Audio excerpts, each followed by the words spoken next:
दिल्ली में भी आएगी। ये आपका बीकानेर में देखा मैंने, रोड पर मैंने देखा, ये अभी मैं सोच रहा था। वो रेलवे स्टेशन का जो आर्ट वर्क है वो पूरे बीकानेर में फेमस है। इनफैक्ट बीकानेर में भी नहीं, फिर रेल मंत्रालय से पीयूष गोयल जी ने भी उसे ट्वीट किया कि आज तक रेलवे में ऐसा पहले कभी हुआ नहीं है। This is the first attempt कि आर्ट को इस तरीके से दिखाया गया है। For the first time ever, art and heritage have been showcased in such a grand creative way at a railway station. Bikaner railway station stands as a shining example of नए भारत की नई रेल। आप देखो कि बीकानेर के अंदर कोई भी एंट्री करता है, अगर जयपुर से कोई एंट्री करता है, यही वो बीकानेर शहर है जिसने एशिया में ऊन के अंदर अपना नाम नंबर 1 पे है। वो रिप्रेजेंट करता है हमारा द गडरिया, जहाँ पे कुछ भेड़ और एक गडरिया है, जो ये दिखाता है कि ऊन का जो कारोबार है वो बीकानेर के अंदर सबसे बड़ा कारोबार है। उन्होंने मेरे को बोला कि रेलवे के लिए काम करोगी, प्लेटफॉर्म नंबर 1 पर जाओ, वहाँ एक जगह पड़ी है, उसको तुम कैसे सुंदर बना सकती हो, ये दिस इज योर टास्क। और वो जब जगह देखी तो जगह देखते ही मुझे जस्ट मेरे दिमाग में एक ही वर्ड आया कि यहाँ तो वॉक ऑफ हेरिटेज बनेगा। जैसा मैंने चाहा उन्होंने मुझे वहाँ पे काम करने का मौका दिया। मैंने बोला कि यहाँ दीवार बननी चाहिए तो उन्होंने दीवार बनाई। मैंने कहा यहाँ पे ये प्लेटफॉर्म होना चाहिए तो वहाँ पे प्लेटफॉर्म हुआ। और शायद वो बूम था मेरी लाइफ का। और जब हमने अक्टूबर 2019 में वो स्कल्पचर्स इंस्टॉल करके जब हमने देखा तो शाम के समय पूरा का पूरा रश स्टेज पे आ गया। और वो जो लेडी और स्कल्पचर्स जो हमने लगाए थे मेल और फीमेल के, इतना रश कि रेलवे पुलिस को आना पड़ा उस रश को हटाने के लिए। और मैं उस झुंड में ऐसे दब गई जैसे लगा कि जैसे कोई सेलिब्रिटी आई हो और जिसको पूरी भीड़ ने कवर कर लिया हो। वो जो डे था मेरी ज़िंदगी का, वो मेरी आंखें उस दिन भर आई, मैं इमोशनल हो गई और मुझे लगा कि अच्छा मैं ये सब भी कर सकती हूँ। और जब मैं जयपुर छोड़ के वापस बैक टू बीकानेर आ रही थी तो वो स्कल्पचर कहीं टूट नहीं जाए, इस डर से वो स्कल्पचर मैंने ललित कला अकेडमी में जमा करा दिए, जबकि वहाँ पे अवार्ड के लिए नॉमिनेशंस के फॉर्म भरे जा रहे थे। तो मुझे लगा अवार्ड तो कौन सा मिलता है, लेकिन हाँ 2-3 महीने सेफ पड़े रहेंगे, ये टूटेंगे नहीं। और दिसंबर में मेरे को मेरे ही एक टीचर के दोस्त हैं, उनका फ़ोन आता है कि रुचिका तेरा अवार्ड निकला है। मैंने कहा मेरा अवार्ड निकला है क्या? ललित कला अकेडमी में तेरा स्टेट अवार्ड निकला है, महिला तो एक ही है। और उस दिन मेरे अंदर बहुत कॉन्फिडेंस आया। मार्च के अंदर फिर जब वो मुझे अवार्ड दिया गया और मेरे सास ससुर मेरे साथ थे, मेरे हस्बैंड मेरे साथ थे, तो लगा कि हाँ यार कुछ तो कर सकती हूँ मैं। मतलब एक कॉन्फिडेंस मेरे अंदर आ गया कि हाँ मैं कुछ कर सकती हूँ।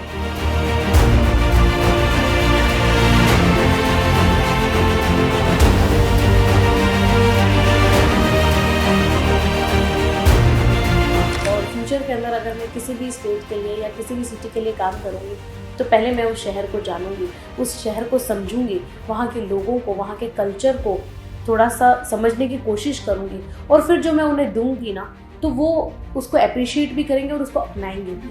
और मेरे लिए वो सबसे अच्छी बात है।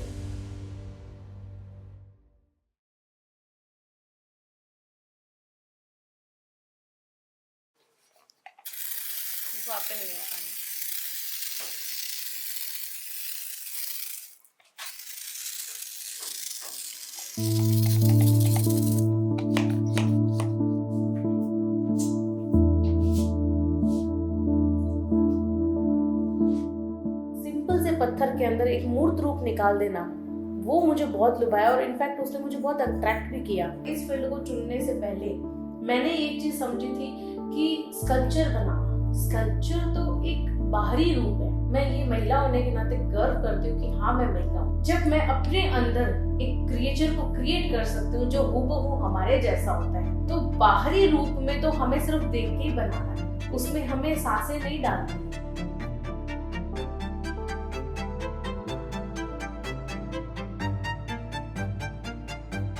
सबसे पहली जिद चंडीगढ़ जाना।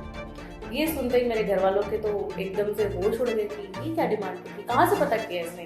क्योंकि उस समय ना तो इंटरनेट अवेलेबल था, ना मोबाइल गैजेट अवेलेबल थे। मम्मी चाहती थी कि संस्कृत की लेक्चरर बनो, बट ईश्वर को कुछ और ही पसंद था। मेरा इंटरेस्ट था ड्राइंग पेंटिंग में। ठीक है, पापा ने पता करा और मुझे कहा कि क्या करना, मतलब फैशन डिजाइनिंग करनी है। क्योंकि अक्सर ग्रह शोभा और ये पढ़ती थी मैं मैगजीन, और हमारे टाइम में फैशन टीवी चैनल हुआ करता था, वो मुझे बड़ा पसंद था। तो वो ऊट पटांग कपड़े और देखती थी, मुझे लगता है यार ये फील्ड बहुत ग्लैमरस फील्ड है और इसमें आगे जाना चाहिए। और ड्राइंग जबकि अच्छी थी, हाथ अच्छा था ड्राइंग में, तो मैंने कहा ज़्यादा मुश्किलें नहीं आएंगी मुझे। अब वो ये ना कि दूर के ढोल सुहावने, जब तक उसको नज़दीकी से देखा नहीं, समझा नहीं, एक्सपीरियंस नहीं कर पाई, और वो दूर की चीज़ ना मुझे चमकती हुई नजर आई। चली गई चंडीगढ़, एडमिशन करा दिया, अच्छे पीजी में मुझे करवाया, और साल भर मेरा इसमें कोर्स चलता रहा। कपड़ा भी लाना, दिल्ली जाना, पहली बार दिल्ली गई, तो पहली बार दिल्ली का एक्सपीरियंस बहुत अलग रहा, कभी इतना बड़ा शहर देखा नहीं था। और सेकेंड ईयर के अंदर हम लोग थे और हमें कपड़ा लेके आना था दिल्ली से, तो मेरी जो थीम थी, मरीन थीम थी मेरी, उस थीम के अंदर मुझे जो कपड़ा लेना था वो 8,000 रुपये मीटर, और जब मैंने 8,000 रुपये मीटर कपड़ा देखा और मुझे वो 8 मीटर लेना था, तो जब कैलकुलेशन बिठाई मुझे लगा कि इतने में तो मेरा शायद 3 महीने का तो पीजी का रेंट और मेरा ट्रैवल, जो कॉलेज से मैं रूम तक आती हूँ वो, और जो थोड़े बहुत मेरे ऊपर के खर्चा उसमें होता है, उतने में मैं एक ड्रेस बनाऊंगी। तो उस दिन पहली बार दिल ऐसे धक्का किया कि डिसीजन गलत तो नहीं है। फिर मम्मी पापा की बहुत याद आई कि यार जिद करके कोर्स करने आई हूँ और उन्हीं को ही मैं अगर प्रेशराइज करूँ तो ये चीज़ सही नहीं है, क्योंकि वो मिडिल क्लास फैमिली से थे, एक हद तक मुझे पैसा दे सकते थे। मेरे को लगा कि अकेले रहने का या ज़िद्दी होने का या लाडले होने का इतना भी नाजायज़ फ़ायदा नहीं उठाना चाहिए। तो थोड़ी थोड़ी डिप्रेशन में भी जाने लगी, मुझे ऐसा लगा कि मैं डिप्रेशन में जा रही हूँ। फिर मैं 2-3 दिन बाद संडे आया तो मुझे लगा यार ऐसा तो होगा नहीं, चलो थोड़ा आउटिंग करके आते हैं। हम लोग म्यूज़ियम गए, म्यूज़ियम में पहली बार मैंने चंडीगढ़ का म्यूज़ियम देखा, तो वहाँ पे काफ़ी सारी पेंटिंग्स लगी, और जैसे ही मैं बाहर की तरफ आई तो लेफ्ट और राइट में वहाँ पे 2 मूर्तियाँ रखी हुई थी पत्थर की। वो देख के मुझे ऐसा लगा कि ये तो मैंने अपने 11th-12th में जो हिस्ट्री में मैंने पढ़ी थी, अजंता लोरा की मूर्तियाँ, ये तो कुछ वैसी सी हैं। तो उनको देख के मेरे कदम रुक गए और बाकी सबको मैंने जाने दिया, और मैं वहाँ खड़ी रह के देर देर तक उसको देखती रही। बड़ी क्यूरियोसिटी आई मेरे अंदर। देखने के बाद मेरे साथ एक मेरे दीदी थे, मैंने उनसे पूछा ये काम कैसे होता है, इसका कॉलेज है, ये कॉलेज कहाँ पे है? कि जिस साथ वाला जो आप एरिया देख रहे हो ये वही कॉलेज है, government college of art sector 10। College में जैसे आए तो कॉलेज का माहौल ही बहुत अलग है। फिर चारों तरफ स्टोन की मूर्तियाँ, पोर्ट्रेट्स, स्कल्पचर्स लगे हुए, नॉट इवन रियलिस्टिक, एब्स्ट्रैक्ट भी। फिर वो जो स्टोन के ऊपर काम कर रहे थे वो धूल, वो ग्राइंड करके लगाया, थोड़ा इंटरेस्टिंग चीज़ है, ये क्या है? मैं उनके पास गई, करीब आधा घंटा मैं उन लोगों के साथ बैठी, और उनको काम करते हुए जब मैंने देखा, ये फील्ड थी जो मुझे चाहिए थी। अंदर गई, ऑफिस में पता किया कैसे इसके अंदर एंट्रेंस ले सकते हैं, तो रिसेप्शन से पता चला कि कुछ नहीं, एक एंट्रेंस टेस्ट होता है, आपको एक फॉर्म भरना है और एंट्रेंस टेस्ट देना है, और आपकी +2 की मार्किंग और कुछ इस टेस्ट की मार्किंग मिक्स करके एक लिस्ट निकलेगी, उस लिस्ट में आपका हो जाता है तो आपका एडमिशन हो गया। एंट्रेंस टेस्ट में जब कॉलेज गई तो वहाँ पे कुछ नहीं, बेंचेस लगा रखी थी राउंड में, और बोला सामने कांच का जार रख दिया, क्या इसको स्केच करो। तो ये इसकी तो मास्टरी थी मेरी। बचपन से जिस लड़के का हाथ स्केचिंग में अच्छा हो उसको जग देख के डर थोड़ी लगेगा, बैठ गया और काम कर दिया। उसके बाद फिर एक और टेस्ट आया, स्टिल लाइफ दे दी कि ये भी बनाओ। तीसरा टेस्ट में हमें कुछ सामान दे दिया और बोला कि इससे आप क्या बना सकते हो, बना के हमें आधे घंटे का हमारा टेस्ट था और हमें फ्री कर दिया।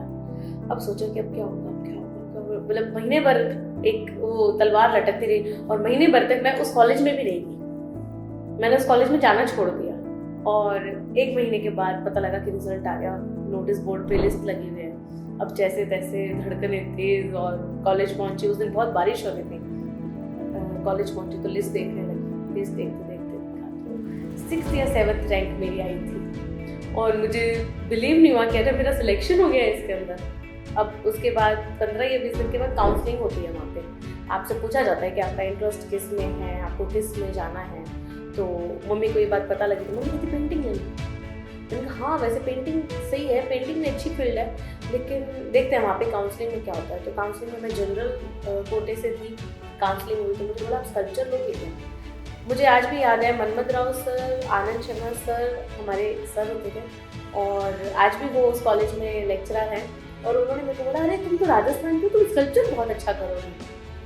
तो मैंने कहा ऐसा, तो हाँ राजस्थान के लोगों के अंदर ना स्कल्पचर करने का हुनर बहुत अच्छा होता है।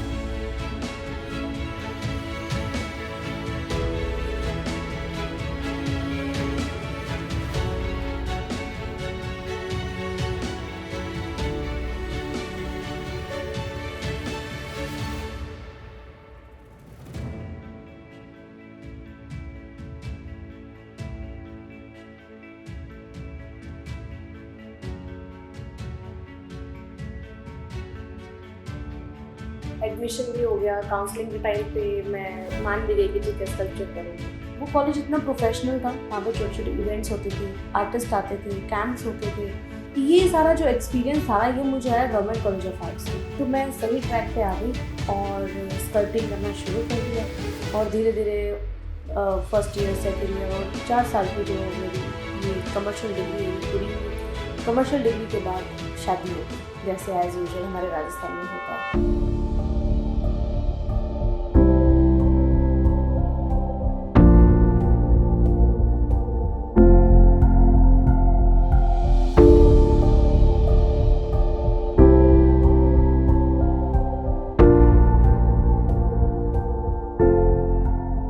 बाद में समझ में आया कि अभी स्टडी और करनी पड़ेगी, अभी तो शुरुआत ही हुई है। तो पता किया कि जयपुर में भी स्टडीज़ होती है और एक प्राइवेट कॉलेज IIS यूनिवर्सिटी, वहाँ पे मेरा एडमिशन हो जाएगा। जब कॉलेज में आई तो शुरू के हफ्ता 10 दिन अजीब लगा मुझे, क्योंकि जो मेरे साथ के बच्चे थे वो तो 19-20 साल के, 21 साल के, और मैं 26-27 साल की वेल मैच्योर्ड लेडी जिसका एक बेटा भी है और फिर से स्टडी कर रही हूँ। तो थोड़ा सा अजीब तो लगता ही था, लेकिन 10-15 दिनों के अंदर मेरे गुरुजी ने मुझे ऐसा बना दिया कि मैं उस माहौल में ढल गई।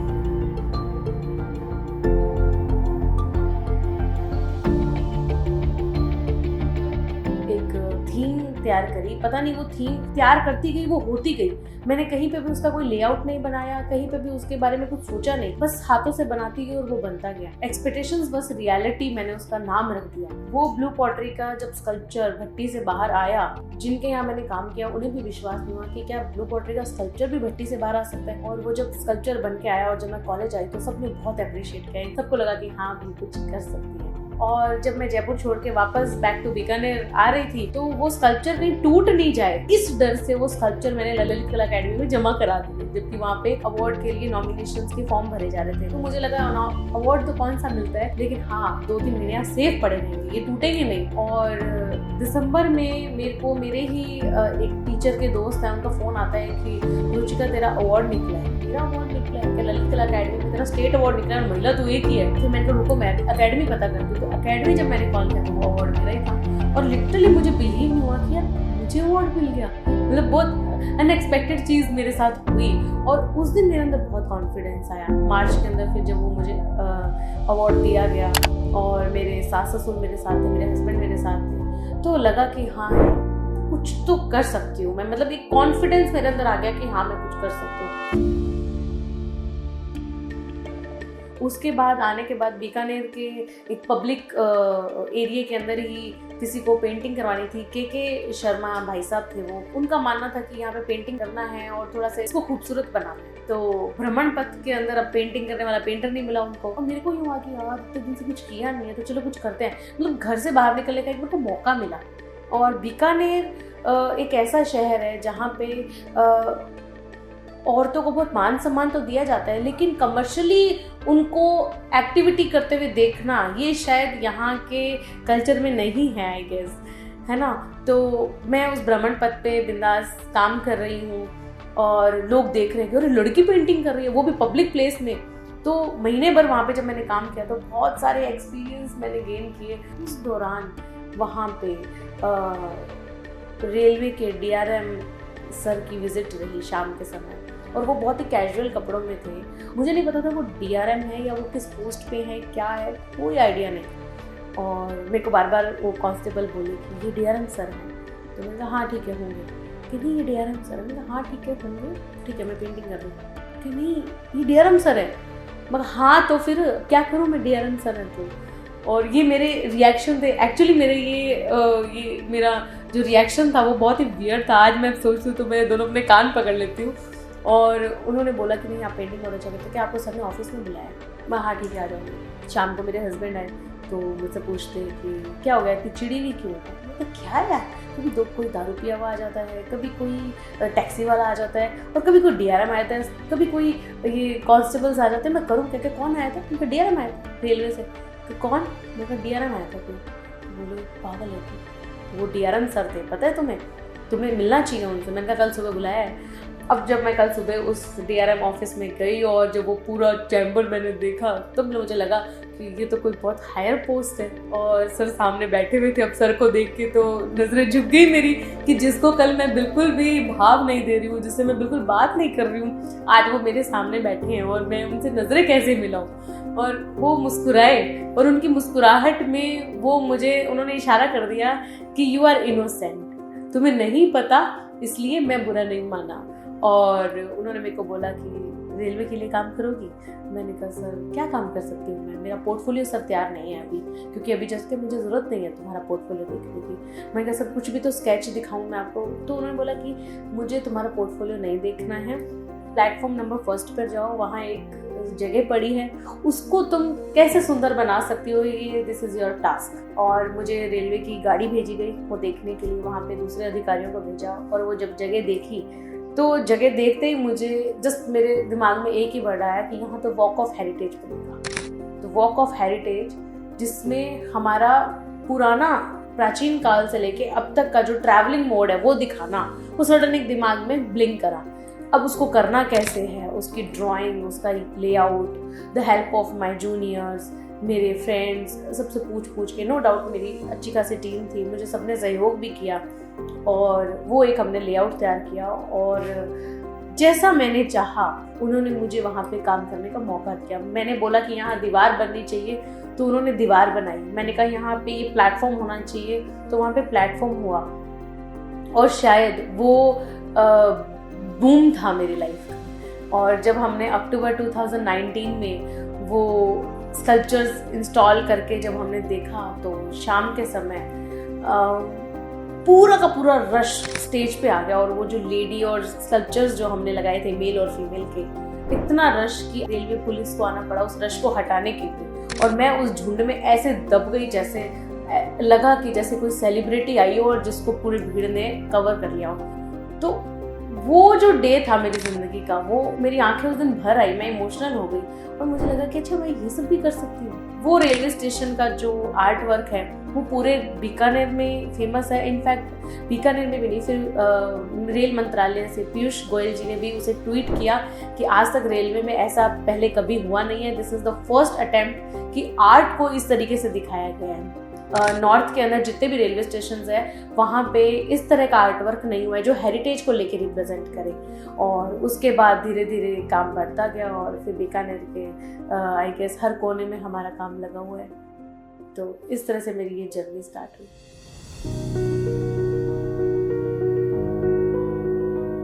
मेरे को बताया गया कि आपको एक नाम रजिस्टर करना है अपना, तो मेरे दिमाग में शुरू से था कि मैं कभी खुद का कुछ करूंगी ना तो खुद का नाम बनाऊंगी। नेट पे सर्च किया, समझ नहीं आया नाम, तो ऐसे ही पेपर पे लिख रही थी, तो लिखते लिखते उसका नाम निकला कावीरू। कावीरू नाम आते ही मैंने गूगल पे सर्च किया कि इसका मतलब क्या है, कुछ देखिए इसका गूगल पे कहीं है। गूगल पे सर्च किया, इसका कहीं कोई नाम नहीं मिला, ना ही कोई मतलब निकला। तो फिर मैंने ही कावीरू का मतलब निकाल दिया कि कावीरू a step forward for success, एक कदम सफलता की ओर। तो उसमें क्या है, ये पहला कदम है मेरा सक्सेस की ओर। तो जो कावीरू है वो मेरा खुद का नाम है, वो मेरे खुद के निकले हुए अंश, मेरे सपोर्टिनेटिव, उनसे निकला हुआ एक वो भाग है जो मुझे कंप्लीट बनाता है। तो कावीरू को मैं ये मानती हूँ कि वो कंप्लीट मेरा ही रूप है। कावीरू स्टूडियो बहुत लकी है और मैं ऐसे मानती हूँ कि इस पे भगवान का आशीर्वाद है, या आप कह दो माँ सरस्वती की असीम कृपा है, जो शहर को बहुत गहराई से जान लेता है। आप देखो कि बीकानेर के अंदर कोई भी एंट्री करता है, अगर जयपुर से कोई एंट्री करता है तो वो सबसे पहले यही देखता है कि यही वो बीकानेर शहर है जिसने एशिया में ऊन के अंदर अपना नाम नंबर 1 पे रखा। वो रिप्रेजेंट करता है हमारा द गडरिया, जहाँ पे कुछ भेड़ और एक गडरिया है, जो ये दिखाता है कि ऊन का जो कारोबार है वो बीकानेर के अंदर सबसे बड़ा कारोबार है। उसके बाद आप देखो म्यूजियम सर्किट पे कैमल फेस्टिवल हमारे राजस्थान में, अभी तो पूरे इंडिया के अंदर बीकानेर में मनाया जाता है। तो किस तरीके से ऊंट पे नक्काशी की जाती है, किस तरीके से ऊंट नृत्य होते हैं, ये रिप्रेजेंट करता है म्यूजियम सर्किट पे बनाए हुए स्कल्पचर्स। राजस्थान की मेजर 4 लव स्टोरीज को हमने वो लिया अपनी आर्ट के अंदर। तो उसमें जो सबसे इंटरेस्टिंग जो स्टोरी है वो मीरा की रही है। और इससे पहले मीरा को सिर्फ बचपन में सुना है या कुछ गीतों में ही उसका जिक्र पड़ा है, लेकिन मीरा को बहुत करीब से जाना और मीरा के व्यक्तित्व में अपने आप को देखना, ये मीरा की जो स्टोरी क्रिएट करी है उस समय हुआ। मेन बात क्या है कि सबसे पहले जो भी कहानी है उसके एक्सप्रेशंस, उसकी फीलिंग्स, भाव, वो सारी चीज़ें जब एक आर्ट पीस में होगी देन उसके बाद उस पर रंग, मतलब ये नीति के अनुसार चल रहा है। पहले मेकिंग, पहले बनावट, देन उसके बाद रंग, और रंग के बाद उसका प्रेजेंटेशन। तो ये तीनों ही बहुत मायने रखती है, और इन तीनों का जब रोल एकदम बैलेंसली अगर प्ले किया जाए तो चीज़ बहुत खूबसूरत निकल के आती है। और वैसे ही राती घाटी युद्ध निकल कर आया है। बीकानेर का जो राती घाटी युद्ध है ना, ये एक ऐसा हिस्ट्रिकल, एक ऐसा वॉर था जो बीकानेर के जो राजा थे वो जबरदस्त रणनीति से जीते थे, और ये रणनीति से ही जीता गया था। क्योंकि जब मैंने इसके बारे में पढ़ा तब था कि इसमें ज़्यादा सेना नहीं थी, ज़्यादा बल नहीं था, लेकिन रणनीति बहुत स्ट्रॉन्ग थी।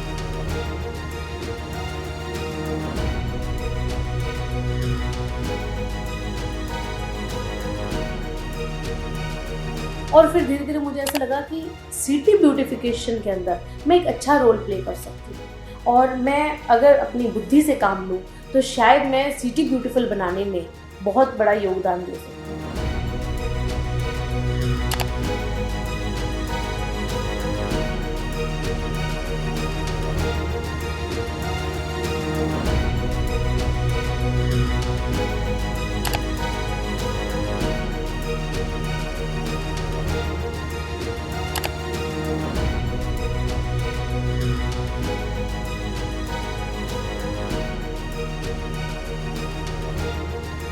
और फ्यूचर के अंदर अगर मैं किसी भी स्टेट के लिए या किसी भी सिटी के लिए काम करूँगी तो पहले मैं उस शहर को जानूंगी, उस शहर को समझूंगी, वहाँ के लोगों को, वहाँ के कल्चर को थोड़ा सा समझने की कोशिश करूँगी, और फिर जो मैं उन्हें दूंगी ना तो वो उसको अप्रिशिएट भी करेंगे और उसको अपनाएंगे भी, और मेरे लिए वो सबसे अच्छी बात रहेगी।